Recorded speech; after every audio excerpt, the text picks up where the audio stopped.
ಸುಮಾರು 3517 ಹೊಸ ಅಂಗಡಿಗಳನ್ನು ಎಸ್ಸಿ ಎಸ್ಟಿಗೆ ಕೊಡುವಂಥದ್ದು ಒಂದು ತೀರ್ಮಾನ ತೆಗೆದುಕೊಂಡಿದ್ದೇವೆ. ಮತ್ತೊಂದು ಇತ್ತೀಚೆಗೆ ಸರ್ಕಾರ ಒಂದು ತೀರ್ಮಾನ ತೆಗೆದುಕೊಳ್ತು.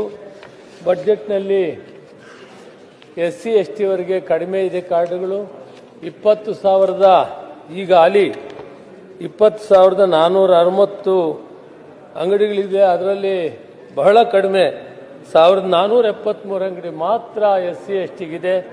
ಅದನ್ನು ಹೆಚ್ಚು ಮಾಡಬೇಕು ಅಂತ ಬಂದಾಗ ಮಾನ್ಯ ಮುಖ್ಯಮಂತ್ರಿಗಳು ನಾವು ತೀರ್ಮಾನ ಮಾಡಿ ಈ ಕರ್ನಾಟಕ ಅಗತ್ಯ ವಸ್ತುಗಳ ಸಾರ್ವಜನಿಕ ವಿತರಣಾ ಪದ್ಧತಿಯ ನಿಯಂತ್ರಣ ಆದೇಶ 2017 ಕಲಂ 6ರಲ್ಲಿ ಹೊಸ ನ್ಯಾಯಬೆಲೆ ಅಂಗಡಿಗಳನ್ನು ಮಂಜೂರು ಮಾಡಲು ಅವಕಾಶವನ್ನು ಕಲ್ಪಿಸಲಾಗಿದೆ. ಅದರ ಪ್ರಕಾರ 4, 14, 11 ತಿದ್ದುಪಡಿ ಮಾಡಿ ಹೊರಡಿಸಲಾದಂಥ ಅತ್ಯಗತ್ಯವಾದಂಥ ಹೊಸ ನ್ಯಾಯಬೆಲೆ ಅಂಗಡಿಗಳ ಮಂಜೂರಾತಿಗೆ ಕ್ರಮ ವಹಿಸಲಾಗಿದೆ.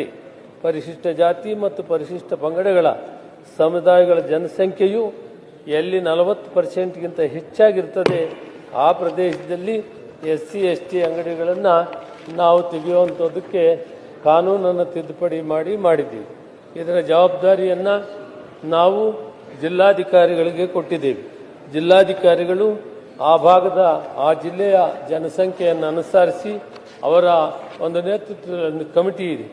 ಆ ಕಮಿಟಿಯಲ್ಲಿ ಜಿಲ್ಲಾಧಿಕಾರಿಗಳ ಅಧ್ಯಕ್ಷರಿರ್ತಾರೆ, ಮುಖ್ಯ ಕಾರ್ಯನಿರ್ವಹಣಾಧಿಕಾರಿಗಳು, ಜಿಲ್ಲಾ ಪಂಚಾಯತಿ ಅವರು ಸದಸ್ಯರಿರ್ತಾರೆ, ಆಯುಕ್ತರು, ಮಹಾನಗರ ಪಾಲಿಕೆ ಸದಸ್ಯರಿರ್ತಾರೆ, ಜಿಲ್ಲಾ ಸಮಾಜ ಕಲ್ಯಾಣಾಧಿಕಾರಿಗಳು ಸದಸ್ಯರಿರ್ತಾರೆ, ಜಿಲ್ಲಾ ಪರಿಶಿಷ್ಟ ಪಂಗಡಗಳ ಕಲ್ಯಾಣಾಧಿಕಾರಿ ಸದಸ್ಯರಿರ್ತಾರೆ, ಯೋಜನಾಧಿಕಾರಿ, ಜಿಲ್ಲಾ ನಗರಾಭಿವೃದ್ಧಿ ಕೋಶ ಸದಸ್ಯರಿರ್ತಾರೆ, ಜಂಟಿ ಉಪನಿರ್ದೇಶಕರು ಅಥವಾ ಉಪನಿರ್ದೇಶಕರು, ಆಹಾರ ಇಲಾಖೆಯವರು ಸದಸ್ಯ ಕಾರ್ಯದರ್ಶಿ ಇರ್ತಾರೆ.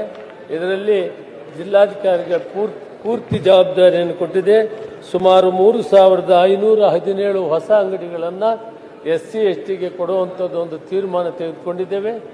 ಆದ್ದರಿಂದ ಈ ಒಂದು ಅಂಗಡಿಗಳಲ್ಲಿ ಕೂಡ ಡಿಸೆಂಟ್ರಲೈಸೇಷನ್ ಮಾಡಿ ಸುಲಭವಾಗಿ ಜನಕ್ಕೆ ಸಿಕ್ಕುವಂಥದ್ದು ಮಾಡಿ, ಅದಕ್ಕಿಂತ ಹೆಚ್ಚು ಅಂಗಡಿಗಳಿದ್ರೆ ಜನರಲ್ನನ್ನು ಕೊಡಬೇಕು ಅನ್ನೋ ಒಂದು ನಿರ್ಣಯವನ್ನು, ಮಹತ್ತರವಾದ ತೀರ್ಮಾನವನ್ನು ತೆಗೆದುಕೊಂಡು ಇವತ್ತಿನ ಹೊಸ ಮೀಸಲಾತಿಯನ್ನು ಅನುಸರಿಸಿ ಈ ಅಂಗಡಿಗಳನ್ನು ವಿತರಣೆ ಮಾಡುವಂಥದ್ದು ಸರ್ಕಾರ ತೀರ್ಮಾನ ತೆಗೆದುಕೊಂಡಿದೆ.